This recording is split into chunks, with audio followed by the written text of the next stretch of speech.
Selamat pagi, saya Handi Haryadi.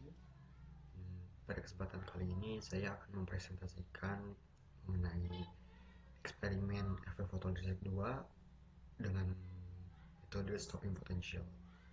Jadi ini berbeda dari efek fotolistrik yang sebelumnya, dari fotosel. Sekarang kita akan meninjaunya dari fenomena stopping potential.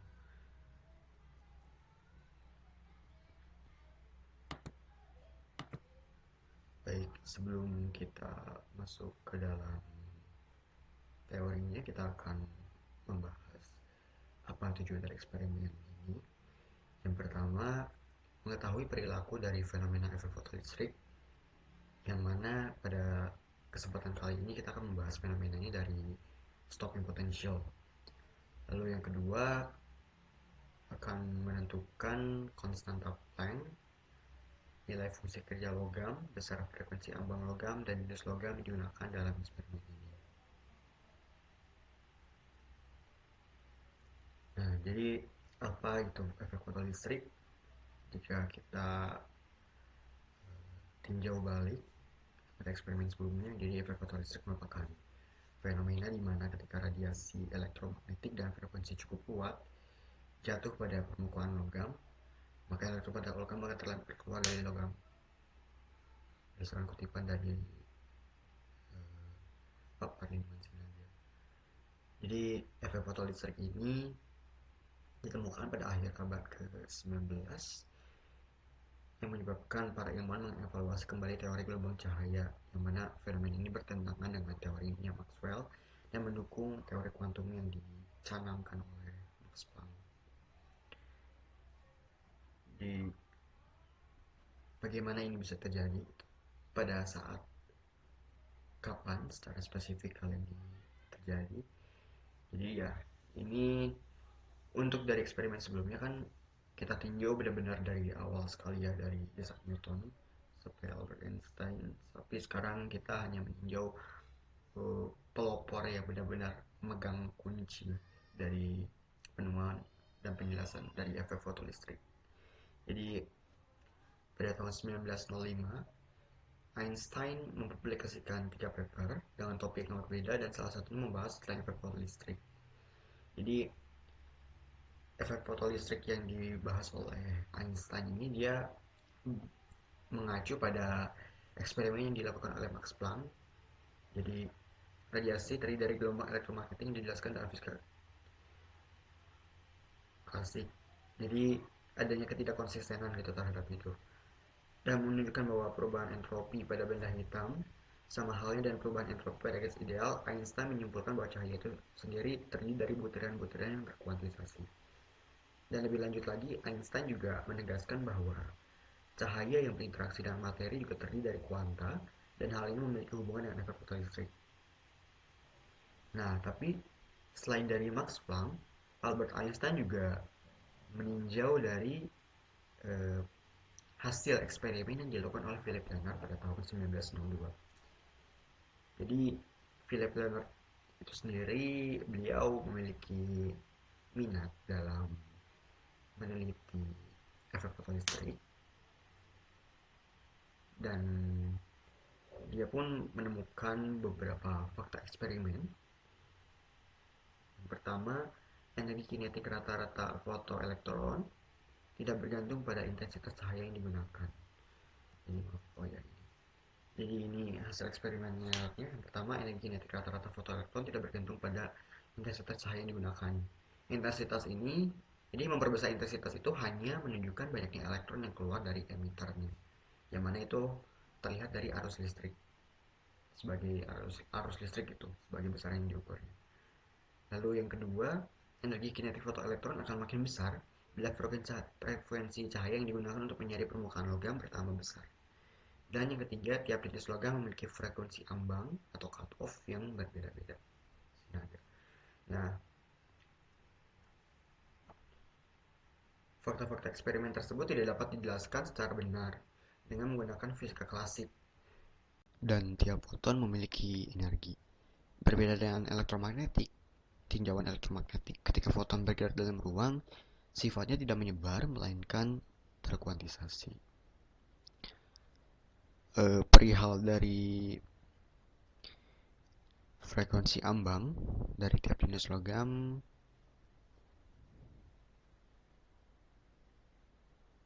Di sini terdapat beberapa contoh dari beberapa jenis logam dengan frekuensi ambangnya. Mohon maaf, maksud saya dari fungsi kerjanya. Dia fungsi kerja itu frekuensi ambang dikalikan dengan konstanta Planck. Jadi untuk fungsi kerja ini terdapat beberapa jenis logam ya. Contohnya di 1,9 sampai 5,6. Seperti itu.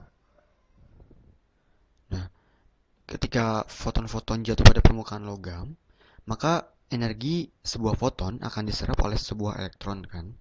Jadi elektron itu akan menyerap energi dan elektron pun akan keluar dari permukaan logam melalui peristiwa emisi termionik. Nah, jumlah energi yang diperlukan elektron untuk keluar dari logam untuk membebaskan diri dari energi ikat terhadap intinya disebut fungsi kerja. Dan bila energinya masih tersisa, jadi nanti elektron itu kan akan menerima energi dari akan menerima energi kan. Nah, energi yang dimiliki oleh elektron ini kelak akan dibagi energinya untuk keluar dari logam, dan jika ada sisa itu akan digunakan elektron untuk bergerak. Jadi kalau misalkan ditinjau dari hukum kekekalan energi, Hf sama dengan W plus Kmax, di mana W sama dengan Hf0 adalah fungsi kerja dari logam.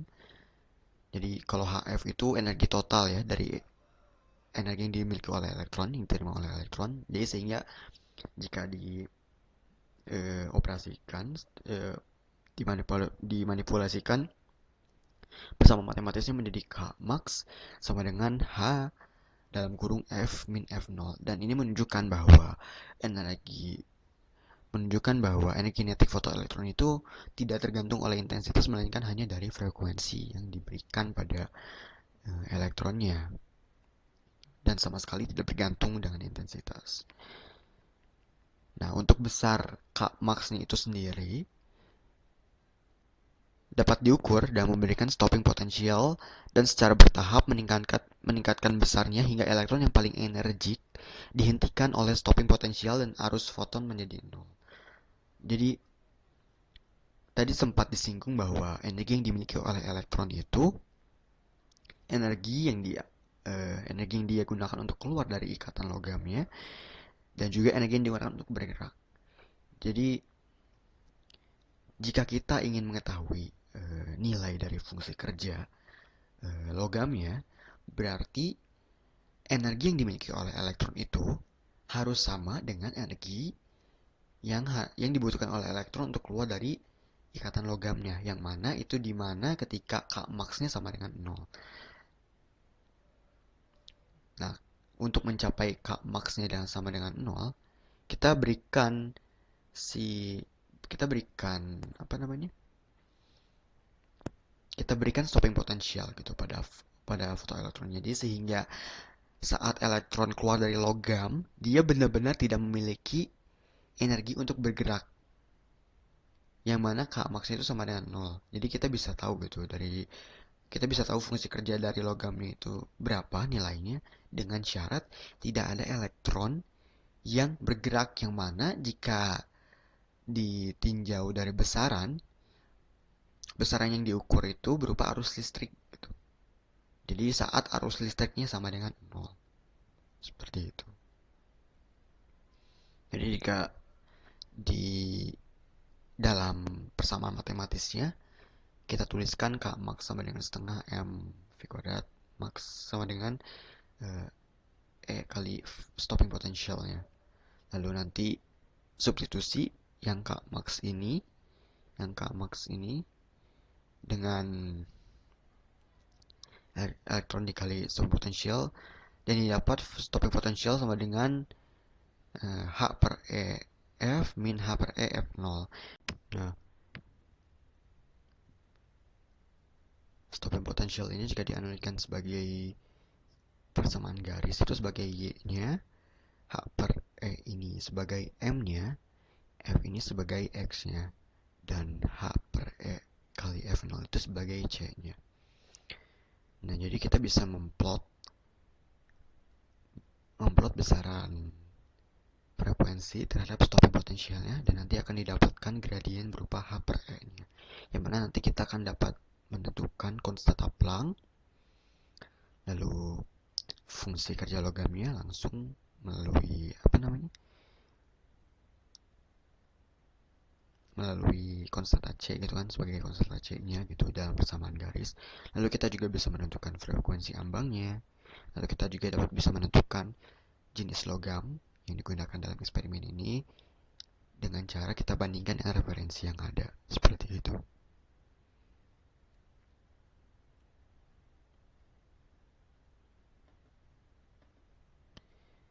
Nah, untuk eksperimennya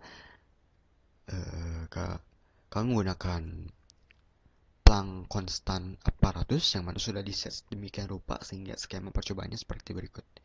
Jadi ada cahaya dialirkan ke grating yang mana ini sebuah kisi refleksi, lalu nanti akan dibaca oleh fototube ya, atau ya ini. Jadi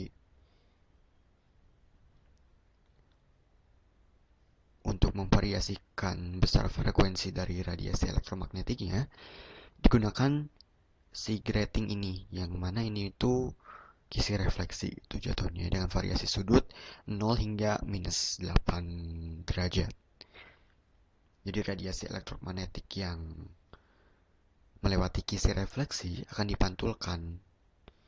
Jadi sebenarnya pada hakikatnya itu dia tuh nggak memiliki lubang, melainkan hanya lekukan-lekukan sebagai representasi dari lubang kisi yang terdapat pada kisi difraksi. Dan kisi refleksi ini fungsinya di sini sebagai pemisah cahaya polikromatik menjadi monokromatik, sehingga pada sudut tertentu panjang gelombang radiasi elektromagnetiknya berbeda dengan sudut yang lain. Hal ini berdasarkan persamaan kisi difraksi ya, yang M lambda sama dengan D sin theta. Jadi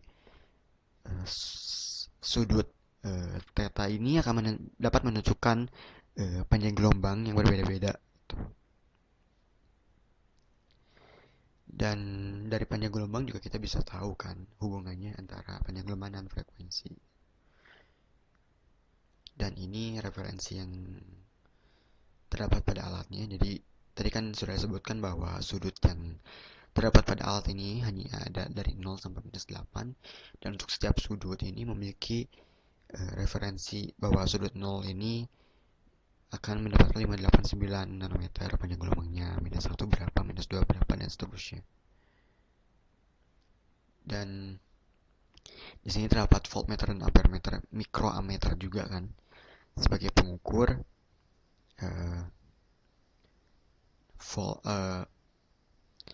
tegangan yang beda potensial yang diberikan pada plat logam di sini berapa untuk menentukan stopping potensialnya. Dan mikroammeter untuk mengukur apakah ada elektron yang lewat sebagai arus atau tidak, seperti itu. Dan agar tujuan eksperimen ini dapat tercapai dengan baik, kami mengukur beberapa variabel sesuai dengan percobaannya. Jadi ada 2 percobaan. Yang pertama ditujukan untuk mencapai tujuan perihal mengetahui perilaku dari fenomena efek fotolistrik stopping potential ya. Dan kami mengukur beda potensial pada plat logam yang mana akan memberikan stopping potential, lalu arus listrik yang terukur pada mikroammeter dari elektron yang bergerak setelah keluar dari logam, dan sudut yang dibentuk oleh kisi refleksi karena akan mempengaruhi panjang gelombang yang akan ditambahkan sesuai dengan persamaan kisi difraksi tadi. Dan dari panjang gelombang kita bisa tahu frekuensi foton yang digunakan. Dan dengan mengetahui nilai dari ketiga variabel tersebut, dapat diketahui bagaimana fenomena efek fotolistrik stopping potential dari plot grafik data yang didapatkan. Jadi nanti akan diplot grafik antara beda potensial stopping potensialnya terhadap arus listriknya untuk setiap sudut gitu, atau start langsung. Nah, untuk percobaan yang kedua ini juga untuk mencapai tujuan perihal menentukan konstanta Planck, nilai fungsi kerja logam, besar frekuensi ambang logam, dan jenis logam yang digunakan. Kami mengukur sudut yang dibentuk, atau ini merepresentasikan frekuensi, lalu stopping potential yang terukur, yang mana dikatakan yang tersebut merupakan stopping potential ketika arus listrik yang terukur bernilai 0. Dan dengan mengetahui nilai dari kedua variabel tersebut, dapat ditentukan plot grafik dari datanya, lalu dicari koefisien arahnya atau gradiennya. Nah, dari situ nanti akan diolah bagaimana cara mendapatkan konstanta Plancknya. Untuk prosedurnya sendiri ya dipastikan alat itu dalam keadaan terkalibrasi dan dalam keadaan yang baik ya. Untuk percobaan pertama, untuk setiap sudut yang dibentuk jadi dari untuk sudut yang 0 dulu misalkan. Nah, untuk sudut yang 0 dulu diukur besar tegangan yang diberikan hingga arus listrik yang terukur sama dengan 0. Jadi untuk rentang tegangan yang diberikan dapat disesuaikan dan kehendak untuk memudahkan pengukuran. Jadi untuk setiap perubahan beda potensial yang diukur, kita catat berapa arusnya gitu. Jadi untuk misalkan diberikan untuk beda potensial sama dengan 0, berapa arusnya terukur, untuk beda potensial 0,5 berapa arusnya terukur, dan seterusnya sampai menunjukkan arus listriknya sama dengan 0 seperti itu. Itu disesuaikan saja untuk memudahkan pengukuran dan untuk membentuk plot grafik yang baik. Lalu untuk sudut yang lainnya gitu, itu pun dilakukan hal demikian sampai sudut ke-9 yang -8.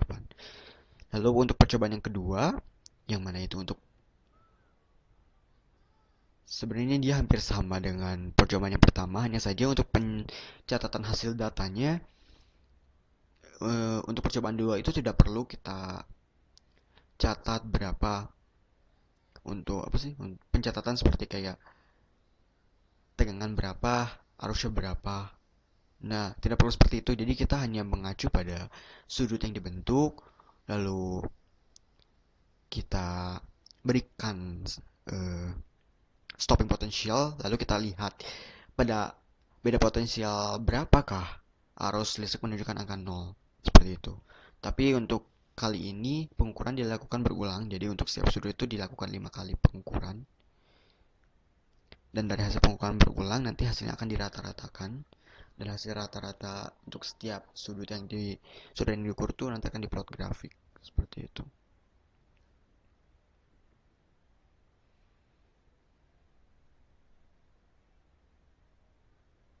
Nah, ini untuk setiap sudut yang terbentuk yang mana mempresentasikan panjang gelombang diplot grafik besar beda potensial terhadap arus listrik nantinya. Ya, seperti ini kan tabel hasil datanya. Nah, akan diplot seperti ini.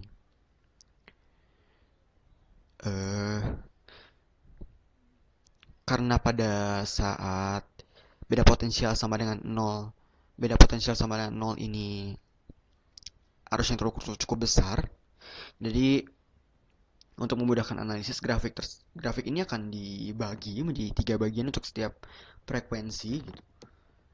Berdasarkan sudut yang dibentuk dan tidak memasukkan besar nilai beda potensial sama dengan 0 sehingga skala yang terbentuk pada grafik tidak terlalu besar. Jadi hasilnya seperti ini. Jadi kami tidak memasukkan skala ya saat beda potensial sama dengan 0 karena untuk arus listriknya sangat terlampau besar. Jadi untuk memudahkan analisis kami membaginya menjadi 3 sehingga bisa terlihat bagaimana kecenderungan dari plot grafik yang dihasilkan. Ini berdasarkan grafik-grafik ini, fenomena efek fotolistrik stopping potential dapat dipahami ketika beda potensial yang diberikan pada plat logam diperbesar, maka arus listrik yang terukur itu secara bertahap akan menurun besarnya. Hal ini menunjukkan bahwa elektron yang keluar dari logam lalu bergerak menuju plat logam, pergerakannya dihambat oleh stopping potential hingga tidak ada elektron yang dapat menghalau besarnya stopping potential yang ditandai dengan arus listrik yang terukur sama dengan 0. Jadi kalau lihat dari grafik ini akan mencapai 0 ya. Tuh, 0, 0, 0. Namun sebenarnya meski begitu ada anomali dalam hasil eksperimen kali ini. Jadi jika dilihat dari hasil eksperimennya, jika dilihat untuk sudut 0, minus 1 dan minus 2, itu nilai arus yang terukur itu meningkat. Sedangkan untuk minus 3 sampai minus 8, arus yang terukur itu menurun. Yang mana ini terdapat keanehan mengapa hal ini bisa terjadi, dan kami membuat spekulasi bahwa hal ini terjadi dikarenakan oleh intensitas dari sumber cahaya yang belum stabil hingga kami mengukur sudut yang minus 3 ini, sehingga hasilnya meningkat seperti itu. Selain itu, untuk besar arus yang berkurang, hal ini disebabkan oleh sudut yang dibentuk karena ketika sudut yang digunakan semakin besar, maka kisi refleksi seolah-olah semakin menjauhi sumber cahaya, sehingga cahaya yang diterima berkurang intensitasnya. Dan mungkin saja untuk adanya keanehan dari arus yang terukur ini dikarenakan sangat sulit untuk menentukan jarum mikroammeter tepat pada angka 0 karena sangat tidak stabil. Sudut yang dibentuk pun sangat berpengaruh karena terdapat kesulitan untuk menggesernya tepat pada angka yang dikehendaki, yang mana jika perbedaan sedikit saja dapat memberikan hasil yang berbeda. Jadi selain dari mikroammeter juga dari sudut yang dibentuk, jadi pergeseran sedikit saja akan memberikan hasil yang berbeda. Seperti itu. Mengacu pada persamaan kisi difraksi kan lambda sama dengan d sinus theta. Jadi ada sinusnya, dan sinus ini untuk setiap sudut itu sangat berpengaruh, gitu, bedanya cukup besar. Lalu untuk percobaan yang kedua, jadi untuk setiap sudut yang mana kami langsung merepresentasikannya sebagai frekuensi. Nah, nanti hasil dari setiap sudut ini dirata-ratakan terlebih dahulu, lalu kita akan plot grafiknya. Plot grafik frekuensi terhadap stopping potential ini seperti ini. Nah, untuk gradiennya didapatkan nilai 1,71554 10 pangkat min 15 dengan ketidaktelitian sebagai berikut. Lalu konstanta A-nya sebagai konstanta C dalam persamaan garis diberikan nilai sebagai berikut dengan ketidakpastian sebagai berikut. Jadi berdasarkan grafik ini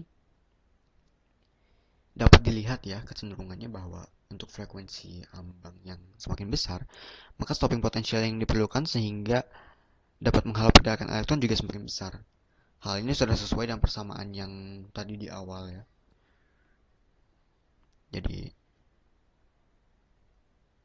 untuk frekuensi ambang yang besar, pasti elektron juga akan memiliki energi kinetik yang besar, sehingga untuk menghalau pergerakannya diperlukan energi yang besar pula. Hal ini sesuai dengan hasil eksperimen dilakukan oleh Leonard bahwa energi kinetik felt elektron akan semakin besar bila frekuensi cahaya yang digunakan untuk menyinari permukaan logam bertambah besar. Seperti itu. Dan energi kinetik elektron besar, maka stopping potential yang diperlukan itu akan semakin besar. Akan tetapi pada grafik tersebut terdapat satu titik, yang mana titik yang ini agak menyimpang karena seharusnya ini tetap ada secara linear, harusnya ada di sekitar di atas di sini, akan tetapi kita mendapatkan datanya di sini. Kami membuat spekulasi bahwa hal tersebut terjadi dikarenakan kelalaian pengukuran pada saat mengukur besar stopping potential untuk 3 frekuensi terakhir. Jadi untuk yang 3 frekuensi terakhir itu hasilnya mendekati satu sama lain. Kami masih belum bisa menentukan apakah dari mikroammeternya atau dari ketelitian kami masih belum bisa menentukan. Dan itu mempengaruhi hasil dari titik yang diberikan pada grafik ini. Selain itu juga